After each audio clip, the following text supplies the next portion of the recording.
Hello guys! Welcome back ulit sa aking munting tindahan. Ako po si Lisa lang yung tinderang taga Batangas. Ay katatapos ko lang maglaba. Sobrang oiliness kanina. Kaso namulbo lang ako guys. Ayan, nandito ako sa background na magulo. Dito ako sa area kung saan nakalagay yung printer ko.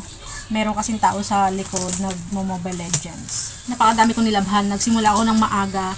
Natapos ako ay anong oras na? Magpa-5 na yata. Ganun ako kasi 'di ba pag walang kahaliling magbantay ng tindahan, ako din yung tumatayo kasi naningil na yung asawa ko sa Laguna. So ako ang tumatayo pag may bumibili. Bago ako natapos siguro naka 100 times akong katayo-tayo. So ako ay gagawa ng DIY palabunutan. Hindi ko na to share sa inyo. Na-share ko na to kasi sa inyo dati. So, ayoko nang paulit-ulit na content. Nagpahinga muna ako. Hindi pa ako nakakaligo kasi masakit ang likod ko. Bago ako maligo, maya-maya. Basa pa nga yung short ko. So, trinay ko muna mag-vlog ngayon kasi ilang araw na akong walang vlog. So, mahina ang boses ko kasi may tao. Hindi nila alam na nagbablog ako. Yan, nanood muna ako ng vlog ni Small Laude. Of course, no bashing. It's for fun. Yun ang pampagod vibes ko. Pag syempre malungkot o kaya naboboard ka, yun ang pinanonood ko, si Small Laude. At marami pang iba ng mga vlogger na nakakatuwa. Talagang yung stress mo at yung mga iniisip mo ay nakakalimutan mo pag sila pinanonood mo. I'm sure meron din kayong ganun, di ba? At syempre, yung mga natin, kasari natin, palagi kong pinanonood para mas madagdagan yung kaalaman natin sa pagtitindahan. Napakalaking bagay guys na nanonood tayo ng mga kasari natin. Ayun guys, pinapatas ko yung mga ilalagay ko sa palabunutan. Ito talaga ay matagal ko nang gustong gawin. Kinukulit ng mga bata. Kaso, hindi ko bigyan ng time. Mag-e-effort ka kasi dito maglagay ng magpatas sa karton bago mo matapos ito. At kukumputin mo pa yung price dito kung magkano ang kalalabasan para naman di malugi yung mga bata kung sila ibubunot. Dapat naman makatarungan yung laman ng kalabunutan mo. Share ko lang sa inyo yung aking lalabhan. Ay, against the light. Against the light. So yun guys yung aking nilabhan na sa labas. Iharap ko na lang pala kayo doon. So ayan guys ang aking nilabhan. Ayan. Nakasampay na siya. Second batch yan. Marami pa ako dito nakasampay sa terrace. Kahapon po, naglaba na ako. Mga t-shirt naman yun. Ganun kasi ang paglalaba ko. By batch yung laba ko. Inuuna ko yung lahat ng t-shirt. Tapos ngayon, ang nilaban ko, yung mga puti at saka yung mga pangbaba, mga shorts. So, 2 days ako naglaba. At ilang araw akong walang upload.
gising-gisting.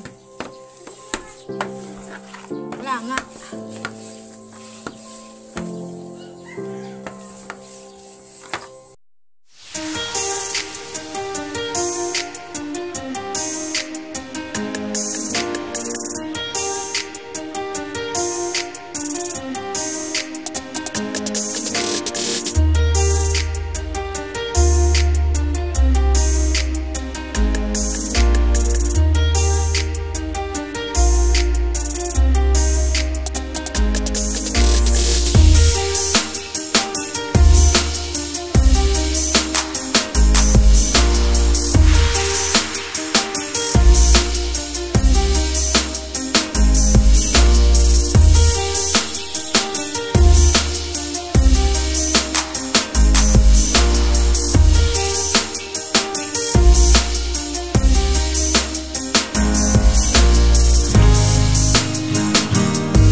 Nagkukwento ay itatry kong ayusin itong aking mga ito ay libre sa keratin, so isasali ko na siya dito sa aking palabunutan kasi marami na akong suklay, so hindi ko na rin naman ito magagamit, sasama ko na lang sa palabunutan.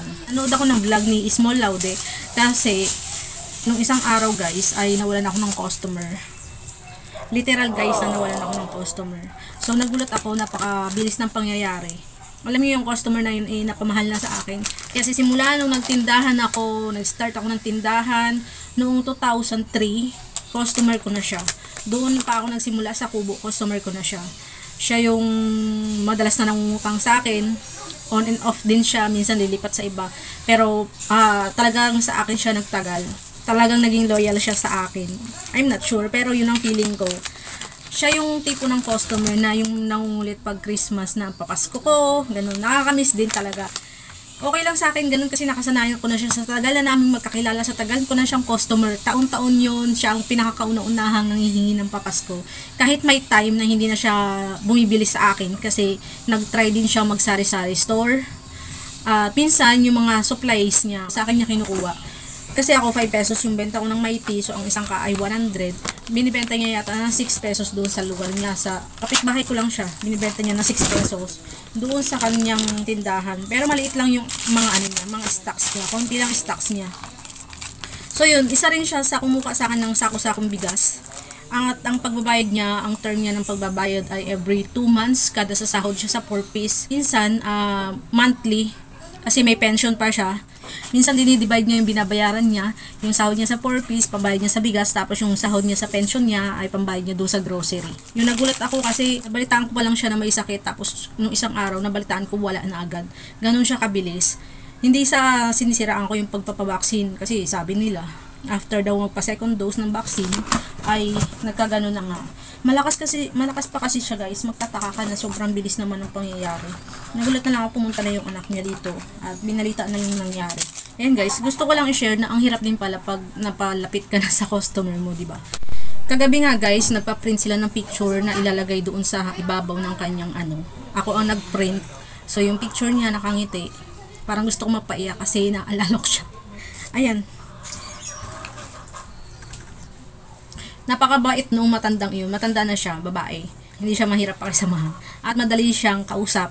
Minsan, pinagagalitan ko pa yan kasi minsan bumibili siya ng sigarilyo. Hindi ko sure kung siya ang gumagamit o binibenta niya. At minsan, hindi ko na nga siya pinagbibilhan. Kaso, may time na sa mga apo niya siya naguutos. Kaya siya nakakabili pa sa akin. Pero may time talaga pag alam kong sa kanya, hindi ko na pinagbibilhan lalo't alam ko na siya ang gagamit. So, yun lang guys, napakahaba nung araw ko ngayon, kaya hindi ko na to pakakahabaan. At tatapusin ko lang itong gagawin ko. So, hanggang dito na lang guys. Salamat guys sa inyong panonood. Sa hindi pa po nakasubscribe, please subscribe po sa aking YouTube channel, Isel Domdom. Salamat guys, ingat. Bye-bye. Liligo pa ako.